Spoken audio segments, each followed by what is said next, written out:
नमस्ते। मैं डॉक्टर जयती विश्वास, सहायक प्राध्यापक हिंदी, वीरांगना अवंतीबाई शासकीय महाविद्यालय छुईकदान। मैं इस वीडियो के माध्यम से बीए भाग 3, बीकॉम भाग 3 और बीएससी भाग 3 आधार पाठ्यक्रम हिंदी भाषा के अंतर्गत इकाई 3 खंड क पर बात करने वाली हूँ। खंड ख में कार्यालयीन पत्र और आलेख को पाठ्यक्रम में शामिल किया गया है।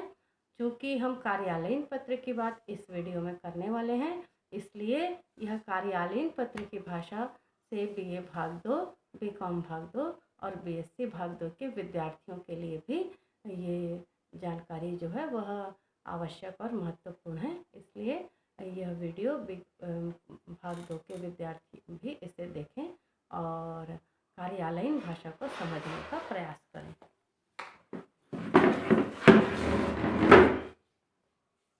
पाठ्यक्रम में आपके शामिल है कार्यालयीन पत्र और आलेख। पत्र व्यवहार से आप लोग सब परिचित हैं।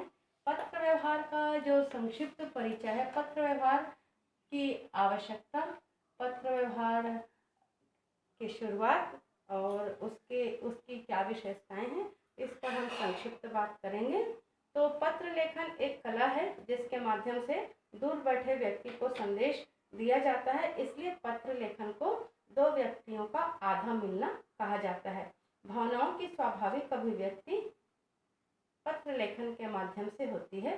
प्रेषक व प्रेषिती अर्थात लिखने वाले और पढ़ने वाले के बीच पत्र एक सुसंबद्ध कड़ी का काम करता है।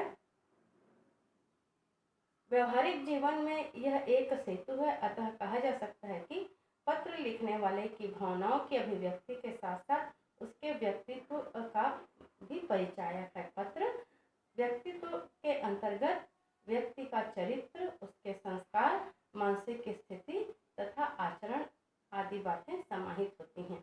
अच्छे पत्र की जो प्रमुख विशेषताएं हैं वे हैं सरल भाषा का प्रयोग, विचारों की स्पष्टता, पत्र का संक्षिप्त होना, साथ ही पत्र संपूर्ण होना, प्रभावोत्पादक होना और बाहरी जो सौंदर्य है उस सौंदर्य से विभूषित होना। बाहरी सौंदर्य का तात्पर्य यह है कि प्रत्येक पत्र का अपना एक ढांचा होता है, एक आकार होता है। उस आकार से बाहर हम उस पत्र को लिख नहीं सकते। इसलिए बाहरी जो सौंदर्य है उसे हम प्रारूप भी कह सकते हैं और प्रारूप में विचार चिन्ह, विराम चिन्हों का विशेष महत्व होता है। वर्तमान जीवन में पत्र की आवश्यकता क्यों होती है? हम देख रहे हैं कि आदिकाल से संदेश जो है वो एक स्थान से दूसरे स्थान व्यक्ति और शासकों के द्वारा दिए जाते रहे हैं, जिसमें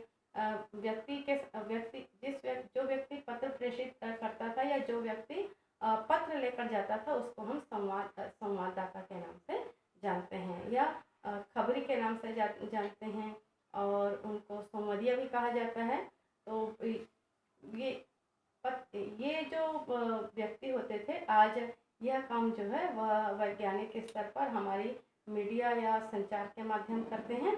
तो पत्र की आवश्यकता वर्तमान में क्यों आवश्यक है इस पर हम बात करेंगे।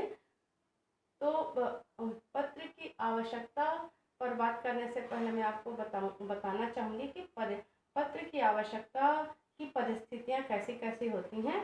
तो सबसे पहले यह होता है कि व्यक्ति को पत्र लिखता है और एक संस्था दूसरी संस्था को पत्र प्रेषित करता है और कभी एक व्यक्ति एक संस्था को पत्र प्रेषित करता है और एक संस्था एक व्यक्ति को भी पत्र प्रेषित करता है। व्यापार और व्यवसाय में भी उचित फैसले उठाने के लिए भी पत्र लेखन की आवश्यकता होती है। तो ये हमारे दैनिक जीवन में पत्रों की आवश्यकता है, जो औपचारिक और अनौपचारिक रूप से हम कहीं ना कहीं पत्र व्यवहार करते हैं। तो इसी के आधार पर पत्र के दो प्रकार हैं, अनौपचारिक पत्र और औपचारिक पत्र। अनौपचारिक पत्रों की जो विशेषताएं हैं उनमें अनौपचारिक पत्र जहाँ पर व्यक्ति का अंतरंग संबंध होता है, बड़ा घनिष्ठ संबंध होता है। व्यक्ति अपने सुख दुख और अपने हृदय के गोपनीय भावों की अभिव्यक्ति जहाँ पर करता है वह अनौपचारिक पत्र की श्रेणी में आता है और इसमें विश्वसनीयता और निकटता का भाव समाहित होता है। और साथ ही पत्र लेखन, जब अनौपचारिक लेखन हम करते हैं तो उसमें भी शिष्टाचार और संस्कृति का विशेष ध्यान रखा जाता है। अनौपचारिक पत्र दो प्रकार के होते हैं, निजी पत्र और पारिवारिक पत्र। निजी का तात्पर्य निज शब्द से बना है, निजी यानी अपना। जब हम अपने को पत्र लिखते हैं तो वह निजी पत्र कहलाता है। आप पत्र लेखन में माता को पत्र, पिता को पत्र, भाई को पत्र, बहन को पत्र, मित्र को पत्र या अन्य रिश्तेदारों को जो पत्र लिखते हैं वो हमारे निजी पत्र के अंतर्गत आते हैं। दूसरा है अनौपचारिक पत्रों में पारिवारिक पत्र। पारिवारिक पत्र को ही सामाजिक पत्र कह सकते हैं हम लोग, जिसमें बधाई पत्र, निमंत्रण पत्र, शोक पत्र आदि शामिल हैं। दूसरा पत्र जो होता है वह औपचारिक पत्र है। औपचारिक पत्र भी दो प्रकार के होते हैं, पहला है अनाधिकृत पत्र और दूसरा है आधिकारिक पत्र। अनाधिकृत पत्र के अंतर्गत हम उन पत्रों को रखते हैं जब एक नागरिक होने के नाते हम राष्ट्रीय, प्रांतीय या जनपदीय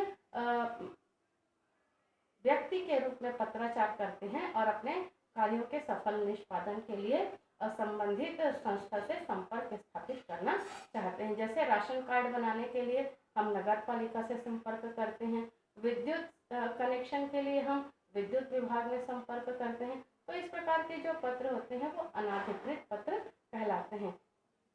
औपचारिक पत्र के अंतर्गत दूसरा जो पत्र है वह आधिकारिक पत्र। जब कोई व्यक्ति किसी पेशे से जुड़कर जीविकोपार्जन करता है तब उसे अपने व्यवसाय से जुड़े अनेक प्रकार के पत्र लिखने होते हैं। एक अधिकारी व कर्मचारी के रूप में व्यक्ति को जो अधिकार प्राप्त होते हैं उसी अधिकार के अंतर्गत वे अपने कार्यों का सफल निष्पादन करते हुए जो पत्र व्यवहार करते हैं वह आधिकारिक पत्र कहलाता है। इसे ही कार्यालयीन पत्र कहा जाता है। कार्यालयीन पत्र के अलग अलग प्रकार हैं, तो हम यहाँ पर देख रहे थे कार्यालयीन पत्र और आलेख। कार्यालयीन पत्र मैंने आपको बताया यह एक आधिकारिक पत्र होता है और इसके माध्यम से कार्यालय के सारे काम जो है वो किसी पदाधिकारी के माध्यम से संचालित किए जाते हैं।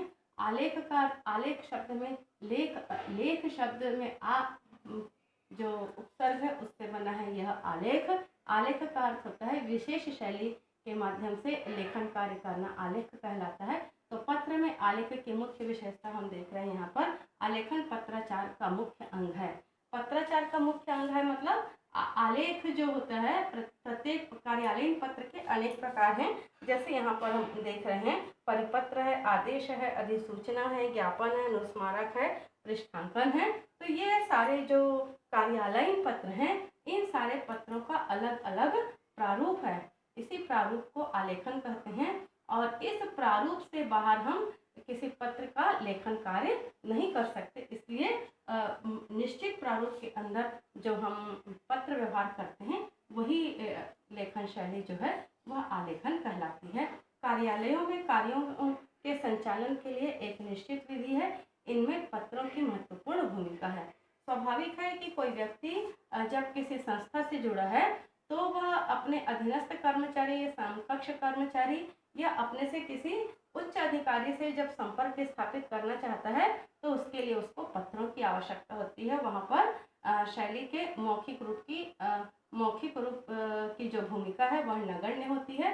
वहाँ पर पत्रों के माध्यम से हम अपना कार्य करवाने की कोशिश करते हैं और जब हम पत्र के माध्यम से कार्य का संचालन करते हैं तो उसका एक निश्चित उसकी एक भाषा शैली होती है, उसका एक निश्चित प्रारूप होता है।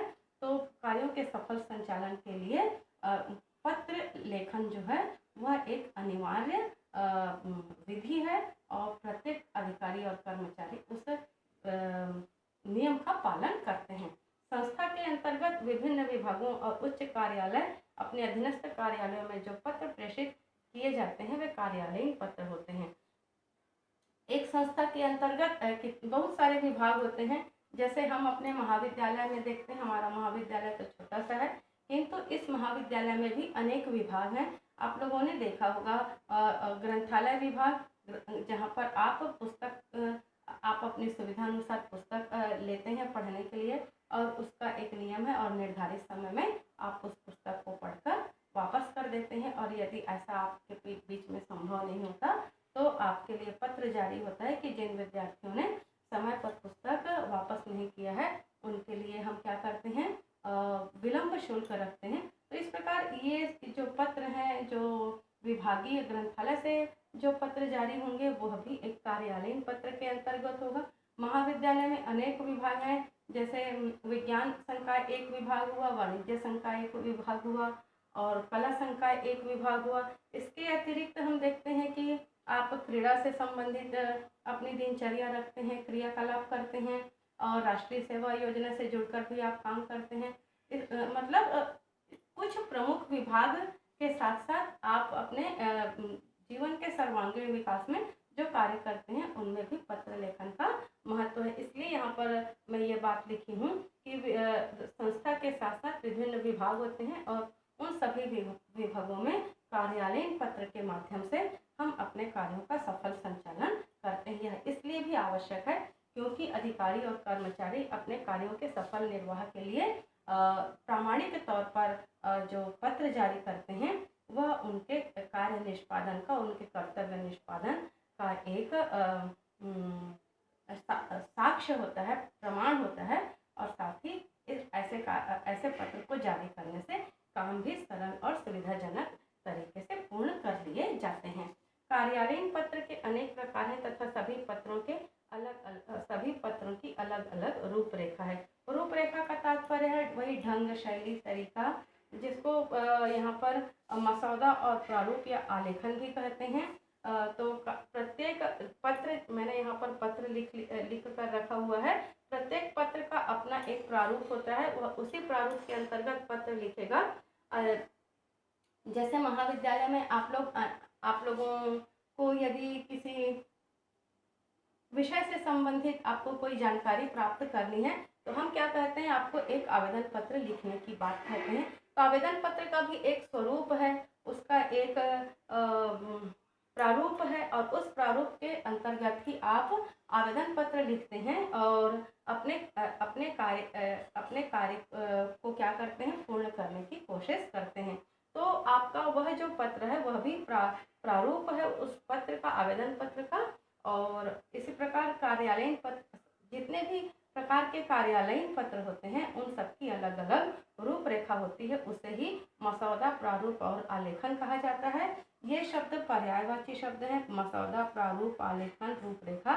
तो मैंने आपके लिए ये शब्द इसलिए लिखा है क्योंकि परीक्षा संबंधी यदि किसी कार्यवश परीक्षा के प्रश्न में यदि मसौदा शब्द आता है तो भी आप इन बातों को लिख सकें, प्रारूप शब्द आता है तो भी आप वस्तु स्थिति को समझ सकें, आलेखन यदि वहाँ पर लिखा हुआ है आपके प्रश्न पत्र में तो आप समझ सकते हैं कि मसौदा, प्रारूप और आलेखन एक ही भाव को अभिव्यक्त करने वाले शब्द हैं। तो आप यहाँ पर भ्रमित नहीं होंगे। आलेखन या प्रारूप के विविध स्वरूप तथा उसकी विशिष्टता से कार्यालय के अधिकारी कर्मचारी को परिचित होना आवश्यक है। क्यों आवश्यक है अधिकारी और कर्मचारी को परिचित होना? क्योंकि हम जिस संस्था से जुड़े हुए हैं वहाँ पर हमको अनेक पत्रों को प्रतिदिन जारी करना होता है और इसलिए हमको यह आवश्यक है कि हम उस भाषा से और वहाँ की विशिष्टता से परिचित हों। और यदि हम परिचित होंगे तब हम एक कुशल पत्र लेखक बन सकते हैं या हमारा पत्र व्यवहार हम पत्र व्यवहार के माध्यम से अपने कार्य में सफल हो सकते हैं। इसलिए यहाँ पर यह बात लिखी गई है कि प्रत्येक अधिकारी और कर्मचारी को पत्र के विशिष्टता से परिचित होना चाहिए। यदि ऐसा है तो पत्र निर्विवाद होगा, प्रामाणिक होगा और अपने उद्देश्य की पूर्ति में सफल होगा। निर्विवाद का तात्पर्य वहाँ पर कोई विवाद नहीं उत्पन्न हो सकता यदि हम अपने पत्र के स्वरूप को बनाने में सक्षम हैं। प्रामाणिक का अर्थ यह है कि अधिकारी और कर्मचारी जिसने पत्र को जारी किया है वहाँ पर पत्र क्रमांक, वहाँ पर दिनांक, वहाँ पर संस्था का नाम और जारी करने वाले अधिकारी या कर्मचारी का हस्ताक्षर ये आवश्यक होता है, तभी पत्र प्रामाणिक कहलाता है।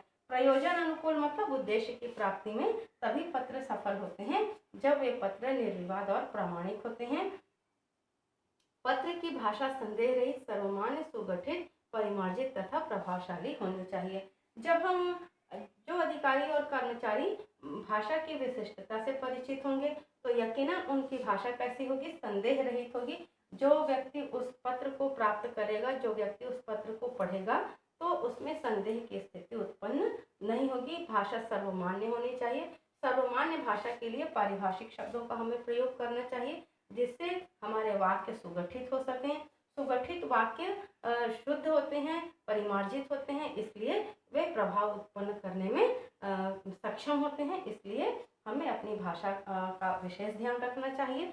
कार्यालयीन भाषा के कार्यालयीन भाषा के पत्रों के प्रमुख प्रकार हैं, जिनमें परिपत्र, आदेश, अधिसूचना, ज्ञापन, अनुस्मारक और पृष्ठांकन आपके पाठ्यक्रम में शामिल हैं। तो मैं इस वीडियो के माध्यम से आपको केवल इतना ही बातें आपके समक्ष प्रस्तुत कर रही हूँ। आने वाले वीडियो में मैं ये जो कार्यालयीन पत्र हैं उनके एक एक प्रकारों पर हम बात करेंगे और इन पत्रों की आवश्यकता, इन पत्रों का प्रारूप और इन पत्रों के जो उदाहरण हैं जिनसे आप इन पत्रों के विषय में अच्छे से जान पाएंगे।